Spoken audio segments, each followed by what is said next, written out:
Welcome back to Afternoon Live. Okay, of course, pets look adorable in Halloween costumes, but there are rules you should follow to keep your pet safe. Here with advice, we welcome back our friend, Veterinarian Dr. Cherice Roth, looking all festive. Well, hello. Thank you. We're so excited. And we love to include the pets. Yes. Yes, but we have to be mindful and make sure they're safe amid all the fun. Let's be respectful. Yeah, yes. Let's do that. So you have really good do's and don'ts for us. Yes. For a lot of Halloween things. So let's talk about the do's in terms of if you want to have a costume for your pet, what is the fit that we should be looking for? Yeah, so you want it to be loose, but not too loose. Yeah. Snug, but not too snug. Yeah. And I know that's Goldilocks. It really is. But there are things to consider, like especially if you have like a bulldog or Frenchies that can easily overheat. Yeah. You really want to make sure that that costume is nice and loose so that they can still move appropriately and breathe as best they can. Right. Yes. And then thinking about the materials that we're putting them in as well. Yes, and so any of the costumes that have kind of extra toys or things that are hanging on it, you really want to be mindful of that. It's fine to have it, but really you want to stick with materials that are easily breathable and can move with your pet. Sure. Okay, and then what about, you don't want to wait until Halloween night to throw something on your pet for the first time. Unless they are well versed in being dressed. Sure, unless they get dressed every day. Unless I mean, they get some dressed do. Some of them, I mean, I've seen the videos where there's some of these dogs that just like, I can't start my day unless I'm dressed.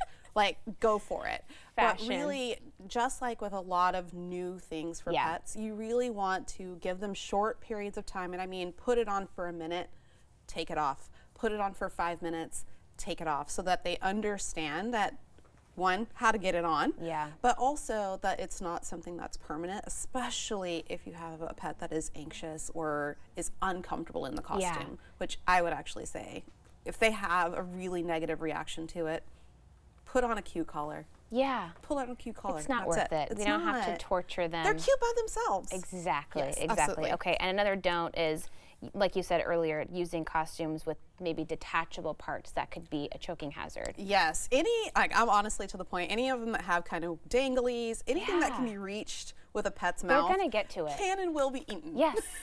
Yes. So like, let's just not even go there. We know them. They will find a way. Yes. Or it's not even just them, right? It's their little friends that come and like pop things off of the costume. So just be really mindful of that. Okay, I was very accusatory. It's not always our pet's fault. I mean, mostly it's my pet's fault. Sometimes they have accomplices. Yes. Okay, decorations, pumpkins, all that fun stuff. Jack-o'-lanterns. Yeah. We got to keep that stuff at a safe distance. Absolutely, especially if you're still doing kind of the flame candle inside. Really important. Number one, flames are flames. They burn. Yep.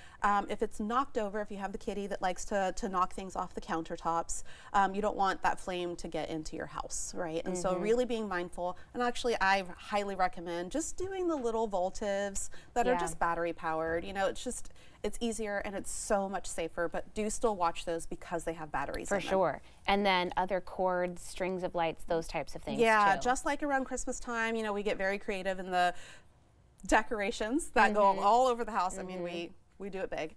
You really want to be mindful. The electricity, if the cords are bitten, can be really very dangerous. Yeah. And then other materials in terms of decor, thinking about sharp edges and things that can really harm themselves on outside of the things that you typically think of, like a flame or a cord. Yeah, absolutely. And so there are those parts especially that you really want to think through. Like one is cobwebs, right? That seem really innocuous, but if a cat gets that little rough tongue on a cobweb and they swallow it, sounds like then trouble. It becomes a surgical emergency, right? It's a linear foreign body at that point. There's nothing we can do other than go cut it out. And so be really mindful of the types of decorations and where you put them if they're accessible to them.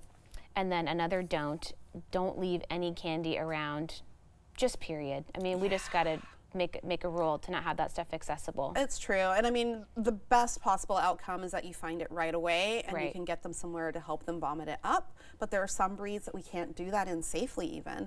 And so xylitol, as we've talked about before, and any like birch sugars or anything like that, it's more than just the candy. It's what's used to sweeten the candy. And it's not just chocolate. It's so many things that you don't think of. And the other part of it is we're thinking about the ingredients. I don't know a single dog that like carefully unwraps the candy, right? And so there's that piece of it too, that they could actually end up with actual plastic materials or foreign materials sitting in their belly that they can't digest at all. Yeah.